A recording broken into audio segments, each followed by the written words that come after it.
5 worst NBA contracts of the 2025 offseason. What were they thinking? This offseason didn't just shake up the NBA, it flipped the whole board. Teams made major moves, some smart, others absolutely mind-boggling. Sure, free agency wasn't as wild as in past years, but that didn't stop G-Miz from handing out contracts that made fans and analysts collectively say, wait, what? So today, we're breaking down the 5 worst contracts handed out this summer. Some of these deals were desperate, some were delusional, and others just plain dumb. Let's dive in.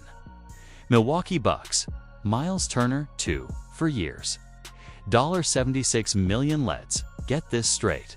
The Bucks are acting like they're one big man away from a title. Newsflash, they're not. They've been in slow decline since 2021, and this latest move is just another sign of a franchise living in denial. They threw $76 million at 30-year-old Miles Turner. Let's be honest, is not moving the needle. Yeah, he's a decent rim protector. But this isn't 2018. Turner isn't a franchise changer, and Milwaukee is not one piece away. After the Dame Lillard experiment blew up in their face, and with Lillard now collecting checks from the Bucks while playing for another team, you'd think Milwaukee would regroup. Instead, they're doubling down on mediocrity. They don't have picks. They don't have flexibility. And now they've locked more money into a team that just got bounced in the first round, again. Turner's deal might make sense on a spreadsheet, but in the real world of strategy and fit, it's a dead-end move. Portland Trail Blazers, Damian Lillard, -3 years, $42 million. Heartwarming story. Yes, smart business. Absolutely not. After tearing his Achilles and getting bought out by Milwaukee, Dame returned to Portland, a move that made the fanbase emotional, but what doesn't make sense is why Portland paid him 5 times more than anyone else would have. Let that sink in. Most teams only offer Dame the veterans minimum. The Blazers, they said, here's $14 million a year. 4. A 35-year-old guard coming off a brutal injury. We love Dame's loyalty. We love the legacy.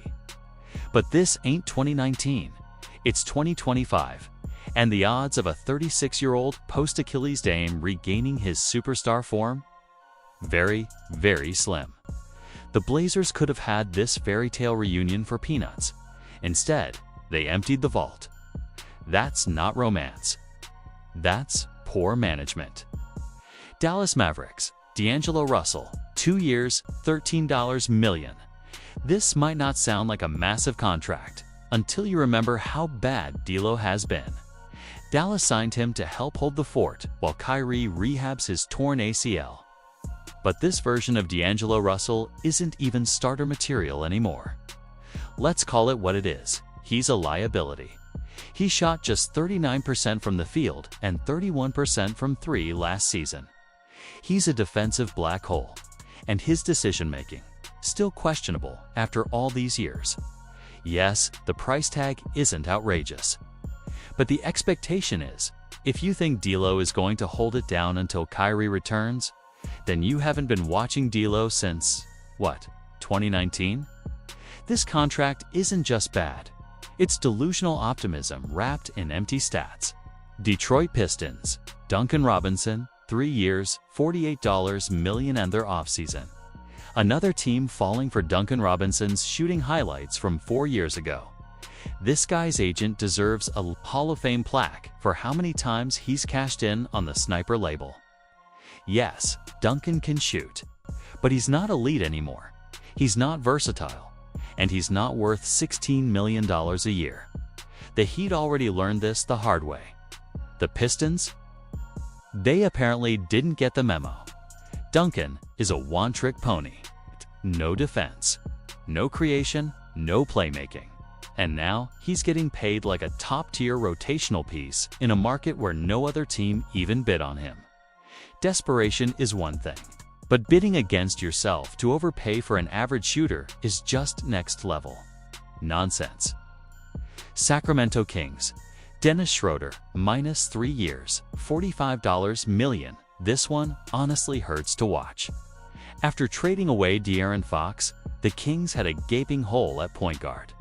But instead of rebuilding smart, they threw nearly $50 million at Dennis. Schroder, a journeyman who's been on 9 teams in the last 5 years.